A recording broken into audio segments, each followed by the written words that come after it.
नमस्कार दोस्तों, ordinary stories में मैं ऑडिबल रेखा आप सबके लिए फिर से लेकर आई हूँ एक नई कहानी, जिंदगी न मिलेगी दोबारा। इस कहानी में नायिका सुमी बहुत ही सुलझी हुई, हंसमुख और सबकी मदद करने वाली, कला से प्यार करने वाली बहुत ही आकर्षक व्यक्तित्व की मालकिन थी। संयुक्त परिवार की सभी मर्यादाएं निभाती हुई सुमी अपने सारे सपनों को परिवार पर कुर्बान कर चुकी थी, लेकिन फिर भी कभी किसी ने उसे उदास नहीं देखा। आंसू को छुपाने की कला में माहिर हो गई थी सुमी। सुमी के पति अल्पेश बहुत ही पुराने ख्यालात के थे। उनको सुमी का किसी से भी बात करना पसंद नहीं आता था। शादी से पहले सुमी अपने भाई बहनों में सबसे बड़ी और सबकी प्यारी दीदू थी। बहुत ही मस्ती करते थे सब भाई बहन, चहचहाती रहती थी सुमी। शादी से पहले सब उसे बातों नहीं बोलते थे, बोलने में जैसे उसका कोई मुकाबला ही नहीं था। एक दिन उसके पिताजी ने उसका रिश्ता अल्पेश के साथ तय कर दिया। शादी के सुनहरे सपने सजाए सुमी अल्पेश के साथ एक सुखद जीवन की कल्पना के लिए ससुराल आई। सुमी की ससुराल उसके मायके से बिल्कुल अलग थी। जहां मायके में बिल्कुल खुला माहौल था, वहीं ससुराल एकदम उलट थी। अजीब सी खामोशी रहती थी, जैसे हर पल सब किसी न किसी से कुछ न कुछ छुपा रहे हों। खैर, इन सब बातों को सुमी ने दरकिनार करके खुद को ससुराल के माहौल में ढालने की पूरी कोशिश की। उसे अंदर ही अंदर ऐसा लगता था जैसे एक चिड़िया को एक पिंजरे में कैद कर दिया गया हो। उसके पति अल्पेश भी परिवार वालों जैसे ही थे, हमेशा खिंचे रहते थे। कभी भी खुलकर उन्होंने सुमी से प्यार या अपनापन नहीं दिखाया। सुमी ने फिर भी अल्पेश और ससुराल वालों से तालमेल बैठाने की पूरी कोशिश की। समय बीतता गया। देखते देखते सुमी 2 बच्चों की माँ बन चुकी थी। शादी से पहले वाली सुमी अब कहीं नजर नहीं आती थी। उसके चेहरे की रौनक, वो हंसी अब कहीं नहीं थी, बस जैसे जिंदगी को काट रही थी।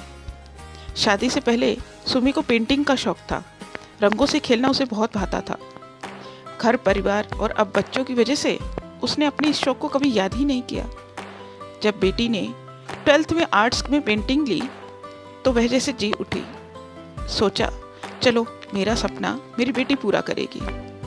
एक दिन सुमी की बेटी कैनवास पर कुछ पेंट कर रही थी, जिसे बहुत ही उत्सुकता से सुमी देख रही थी। सुमी की बेटी ने उससे कहा, मम्मा आप भी कुछ बनाओ ना।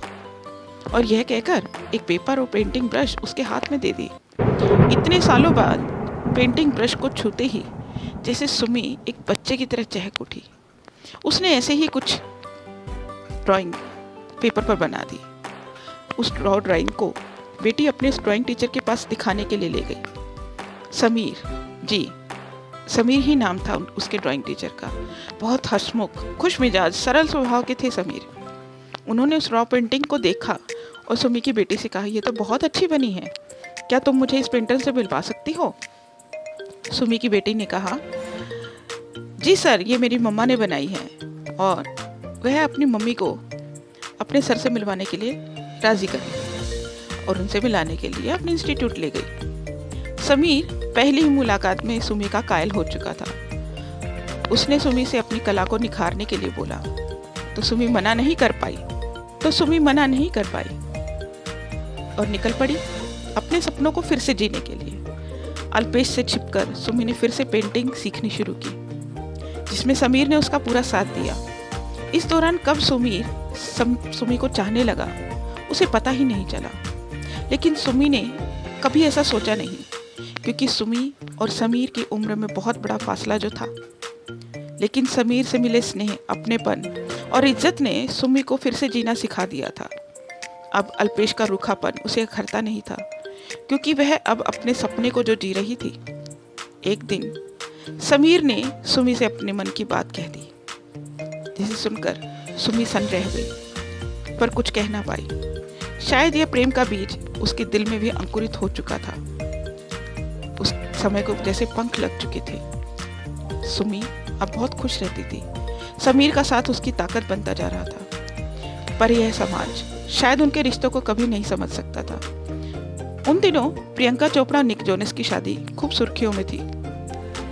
समीर हमेशा इस बात को लेकर सुमी को छेड़ता था कि जब निक जोनस को अपने से 10 साल बड़ी प्रियंका से प्यार हो सकता है तो मुझे क्यों नहीं। यह कहकर वे जोर से हंस देता और सुमी बस मुस्कुरा भर देती थी, क्योंकि वह उन मर्यादाओं, उन सामाजिक बंधनों की बेड़ियों में जकड़ी थी जो शायद कभी नहीं टूट सकती थी। परंतु वह समीर जैसा अच्छा दोस्त भी नहीं खोना चाहती थी। इसलिए उसने एक दिन समीर से कहा, मैं जानती हूँ तुम मुझसे बहुत प्यार करते हो और शायद मैं भी। तुम मेरे वो साथी हो जो मैं कभी खोना नहीं चाहूँगी। ज़रूरी नहीं कि जिससे शादी हो वही आपका सोलमेट भी हो। अल्पेश इतने सालों बाद भी मुझे सिर्फ अपनी पत्नी समझते हैं, एक इंसान कभी समझा ही नहीं। तुमने मुझे समझा, मेरे लिए यही बहुत है। हम हमेशा साथ रहेंगे, चाहे वो दोस्तों की तरह ही सही। और वैसे भी सब कुछ पा लेना ही सब कुछ नहीं होता, इसी बात का नाम तो है जिंदगी। यह कहकर सुमी ने मुस्कुराते हुए समीर की तरफ देखा। समीर के होठों पर एक प्यारी सी हंसी आ गई थी। इस हंसी को देखकर सुमी का दिल सुकून से भर गया। समीर ने सुमी का हाथ पकड़कर उसे कहा, बस ऐसे ही खुश रहना, क्योंकि जिंदगी दोबारा नहीं मिलेगी। सुमी खुश थी क्योंकि उसे जीने के 2 सहारे मिल चुके थे, एक उसकी पेंटिंग का सपना और दूसरा उसका प्यारा दोस्त समीर। दोस्तों, आपको ये कहानी कैसी लगी मुझे कमेंट बॉक्स में ज़रूर बताइएगा। आपके कमेंट्स का मैं इंतज़ार करूँगी। कहानी पसंद आए तो लाइक, शेयर, कमेंट के साथ साथ मेरे चैनल को सब्सक्राइब करें, बेल आइकन प्रेस करें। फिर मिलेंगे एक नई कहानी के साथ। तब तक अलविदा दोस्तों, धन्यवाद।